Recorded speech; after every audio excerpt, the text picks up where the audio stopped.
20 साल पुरानी बात है। मध्य प्रदेश के छोटे से गांव देवलपुर की वो दिसंबर की रात थी जब ठंड अपनी आखिरी हद पर थी। आसमान धुंध से ढका हुआ था और हवा इतनी ठंडी कि सांस लेते ही फेफड़ों में सुई सी चुभन महसूस होती। गांव के हर घर की छत से धुएं की पतली लकीरें ऊपर उठ रही थी, क्योंकि हर कोई अपने अपने चूल्हे के पास सिकुड़ा बैठा था। दियों की लौ हल्की हल्की कांप रही थी और कुत्तों के भौंकने की आवाज दूर जंगल से गूंज रही थी।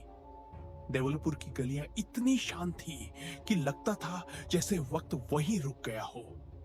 गांव के बीचों बीच एक पुराना बरगद था, जिसके नीचे उस रात 4 लोग अलाव जलाए बैठे थे। अलाव की आग सर्दी से जूझने की कोशिश कर रही थी, लेकिन हवा इतनी कड़क थी कि उसकी लपटें भी कांपने लगी थी। वो चारों थे रामू काका, जिनका चेहरा वक्त की रेखाओं से भरा था। मोहन, जो हर बात को गहराई से समझना चाहता था। भीखन, जो मजाक में भी डर की गंध सूंघ लेता था। और लल्लू, जो हर झोंके पर चौंक जाता था। आग की लकड़ियां टक टक कर जल रही थी और बीच बीच में धुएं की महक में गीली मिट्टी की खुशबू घुल जाती। हवा में एक अजीब सन्नाटा था, जैसे कोई अदृश्य चीज चारों ओर घूम रही हो। सब खामोश बैठे थे। तभी भीखन ने मुस्कुराते हुए कहा, कहा, आज तो कोई कहानी सुनाओ ना। ऐसी रातों में आपकी बातें मजा दे देती हैं। मोहन ने सिर हिलाते हुए बोला, हाँ काका, अब तो बिना आपकी कहानी के नींद ही नहीं आती। लेकिन इस बार लंबी सुनाना। पिछली बार तो आधी में ही सो गए थे आप। काका बस मुस्कुराए। उन्होंने आग में एक लकड़ी और डाल दी। लपटें उठी, पर उन्होंने कुछ नहीं कहा। थोड़ी देर तक सिर्फ लकड़ी के जलने की टक टक सुनाई देती रही। फिर काका ने धीरे से कहा, कहानी हां सुनाऊंगा, पर अभी नहीं। मोहन ने तुरंत कहा, क्यों नहीं? अभी काका सुनाओ ना, सुनाओ ना प्लीज काका। भीखन भी बोला, हाँ काका, अब तो आप टाल भी नहीं सकते। काका ने थोड़ी देर आग में देखते हुए गहरी सांस ली और बोले, सुनाऊंगा, लेकिन जरा सोचने दो। वो कोई बनी बनाई कहानी नहीं है। वो तो मेरी जिंदगी की एक सच्ची घटना है। क्या क्या हुआ था, उस रात कैसे हुआ था, उसे याद करना आसान नहीं।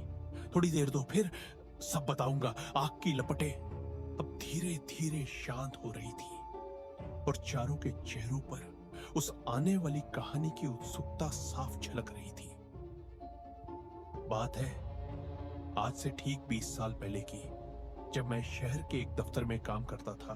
उस रात मेरी ड्यूटी थोड़ी देर से खत्म हुई थी, इसलिए मैं आखिरी ट्रेन पकड़ पाया। रात के करीब 11 बज रहे थे जब मैं धुंधिया घाट स्टेशन पर उतरा। ट्रेन धीरे धीरे अंधेरे में गायब हो गई और वहां बस सन्नाटा बचा था। हवा इतनी ठंडी थी कि लगता था जैसे कोई बर्फ सी सांसों में उतर रही हो। चारों ओर अंधेरा पसरा था। सिर्फ स्टेशन के पुराने बल्ब की मध्यम रोशनी झिलमिला रही थी। तभी देखा कि ट्रेन से एक और आदमी उतरा। लंबा दुबला पतला, चेहरे पर अजीब सी मुस्कान। वो आगे बढ़ने लगा तो मैंने आवाज दी, अरे भाई साहब, इतनी रात को कहां जा रहे हो? वो बिना पलटे बोला, यहां खड़े रहने से अच्छा है कि पैदल निकल जाऊं। मेरा गांव श्यामपुर यहीं से 10 किलोमीटर दूर है। मैंने थोड़ा हिचकिचाकर कहा, अरे मेरा भी श्यामपुर ही है, पर यह रास्ता तो जंगल से होकर जाता है। इतनी रात को जाना क्या ठीक रहेगा? वो हल्के से हंस पड़ा। उसकी हंसी में कुछ अजीब गूंज थी। अगर तुम इन बातों पर विश्वास करते हो तो तुम मूर्ख हो। पास बैठा मोहन धीरे से बोला, काका, आपने डर नहीं महसूस किया उस वक्त? डर तो था बेटा, लेकिन तब तो नौकरी नहीं थी। हिम्मत जुटाई और उसके साथ चल पड़ा। हम दोनों स्टेशन से निकल पड़े थे। रात काफी गहरी हो चुकी थी। आसमान में काले बादल छाए थे और हवा में नमी थी, जैसे बारिश फिर आने वाली हो। रास्ता सुनसान था। दूर तक कोई इंसान नहीं, बस पत्तों की सरसराहट और कभी कभार किसी झिंगुर की आवाज। वो आदमी, जिसका नाम बाद में मुझे अधिराज मालूम हुआ, तेज कदमों से चल रहा था। मैंने पूछा, भाई इतनी रात को तुम अकेले इस जंगल के रास्ते जा रहे हो? तुम्हें भूत प्रेत से डर नहीं लगता? वो मुस्कुराया। वो मुस्कान आज भी याद है। वो बोला, रात ही तो असली स्वर का वक्त है। दिन में लोग दिखते हैं, रात में परछाइयां।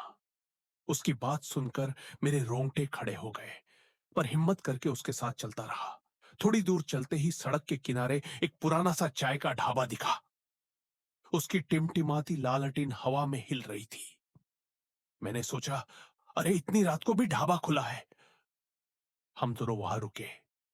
मैंने ढाबे वाले से कहा, भाई इतनी रात को ढाबा बंद नहीं किया अभी तक? वो बोला, क्या बताऊं साहब, आज बहुत देर से खोला था, इसीलिए अब तक बंद नहीं कर पाया। अगर कहो तो एक कप चाय लगा दो। मैंने कहा, हाँ भाई लगा दे, 2 कप चाय बना दे मेरे और मेरे साथ वाले के लिए। वो चौंक कर मेरी तरफ देखने लगा, धीरे से बोला, साहब कौन दूसरा? अरे ये जो मेरे साथ आया है, अधिराज ढाबे वाला कांप गया। उसकी आंखें चौड़ी हो गई और वो हकलाते हुए बोला, साहब मैं तो आपको अकेले देख रहा हूं, यहां और कोई नहीं है।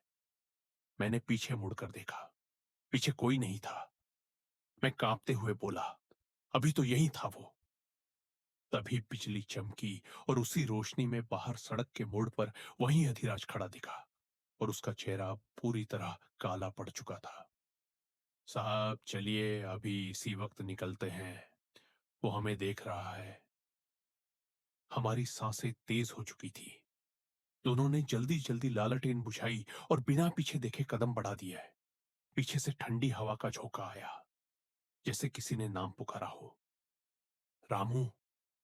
लेकिन हमने मुड़कर नहीं देखा। बस अंधेरा था, कदमों की आवाज जो तेज होती जा रही थी। आज तक मुझे नहीं पता वो क्या था, इंसान, साया या कोई अधूरी आत्मा। पर जब भी रात में हवा उसी दिशा से बहती है, ऐसा लगता है जैसे कोई अब भी पीछे से चल रहा हो। हे